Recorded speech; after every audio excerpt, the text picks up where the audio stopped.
Muito bom dia! Começando então hoje, segunda-feira, 30 de agosto. Vamos lá para o que nos espera da semana, falar um pouquinho ainda do que foi na sexta-feira, depois do discurso do Jerome Powell, presidente do Banco Central americano, o Federal Reserve, em que eles falaram que não é o momento ainda de aumentar a taxa de juros, nem de diminuir a quantidade de incentivos de compras de ativos que eles fazem por mês nos Estados Unidos para injeção de liquidez. Lembrando que estamos falando de 120 bilhões de dólares mensais, sendo 80 bilhões em títulos do Tesouro, né, do Tesouro americano, e 40 bi em títulos com lastros hipotecários. Como a maioria das pessoas, ou até das matérias, falavam que acreditavam que já era a hora que isso acontecesse, eu venho falando há tempos que não é o momento. Eles falaram que pode ser agora, mais no final do ano. Eu continuo achando que não, porque os dados de emprego nos Estados Unidos ainda estão longe do que eles pretendem e o mercado, inclusive da China, vem diminuindo o ritmo e as commodities também tiveram um preço em queda nos últimos dias, e isso reforça que a inflação pode sim ser contida e ela ser transitória. Esse pelo menos é o meu ponto de vista.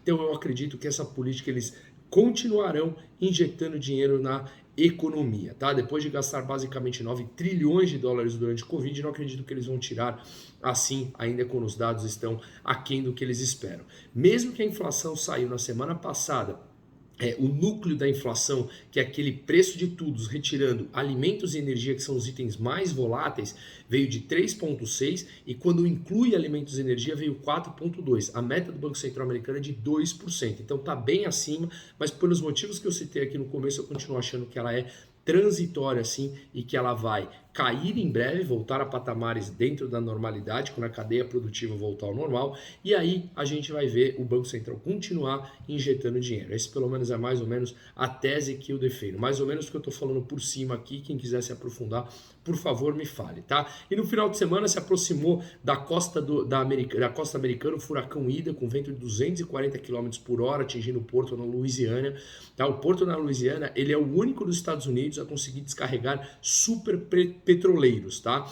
E ele tem, no domingo, ontem, 95% da produção de petróleo do Golfo do México estava suspensa por conta do furacão. Nós estamos falando de 1,7 milhão de barris de petróleo por dia, e isso representa 17% da produção nacional americana. Portanto, é um porto super importante que teve a sua produção complicada por conta do furacão Ida, tá? E ainda para completar, nos estados, na OPEP, a Organização dos Países Exportadores e Produtores de Petróleo, que vai se encontrar nessa semana, na quarta-feira, para ver se eles mantêm aquela meta que eles falaram no mês passado de aumentar a produção em 400 mil de barris de petróleo por dia, que eles estavam pensando em não fazer esse aumento. De qualquer maneira, ontem confesso que quando eu vi a matéria do furacão Ida, eu acreditei que o petróleo estaria subindo super forte, subiu no ato que saiu essa notícia, agora ele está caindo um pouquinho ainda, tá?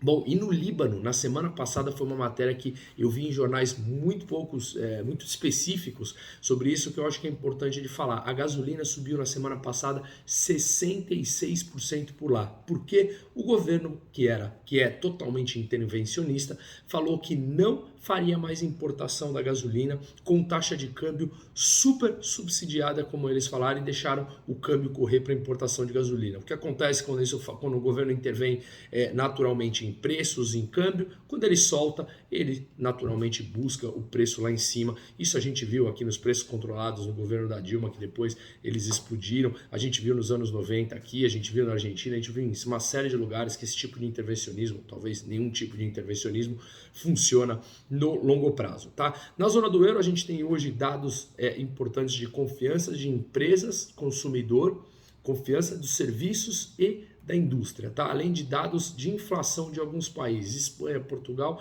e agora pela manhã ainda da Alemanha, tá? São 6:30 da manhã agora, vai sair da Alemanha um pouco mais para frente, tá? No Japão, ontem à noite saíram as vendas no varejo, que teve uma alta, cresceu 2,4% no mês de julho anualizado, veio acima do que se esperava, então foi um dado importante do Japão, que o Japão há décadas é um país deflacionista, tá? Em que tem dificuldade em fazer com que os preços subam.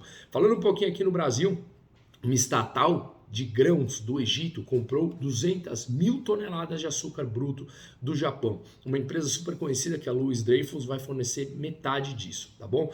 Bom, hoje tem IGPM, dado de inflação importante, e tem o Boletim Focus, como toda semana, segunda-feira, no Brasil, tá? Bom, na semana passada o que a gente viu com o discurso do Jerome Powell nos Estados Unidos, falando que não subirão os juros, como eu falei agora aqui no começo, manteve o real valorizado frente ao dólar e fechou abaixo de 5,20, tá? Então, boa valorização do real. E o governo soltou uma notícia ainda no final de semana que ele quer atrair mais 41 bilhões de reais em investimentos em infraestrutura e fechar o ano com 100 bi, tá? Portos, ferrovias e aeroportos. Nós estamos falando do mês de outubro e novembro, que ficou chamado como Inframonth, ou seja, o mês da infraestrutura. Terão 20 leilões de arrendamentos portuários, mais 2 editais de transferências de ativos públicos à iniciativa privada, tá? Lembrando que os que tiveram nesse ano, todos foram de grande sucesso, atraindo grande demanda para esses leilões. E para finalizar, a fase 3 do Open Banking aqui no Brasil, que é uma mudança super importante nos bancos, que tem compartilhamento de todos os dados com todos os bancos para melhorar a taxa, para ter acesso a melhores produtos como um todo, mudou de agosto agora para 29 de outubro, tá? Essa é a fase que vai compartilhar dados sobre Pix. E a fase 4 deve ser instalada no dia 15 de dezembro, que é quando compartilha dados de produtos e serviços. Então, uma ótima semana a todos, um forte abraço. Dúvidas, por favor, comente aqui.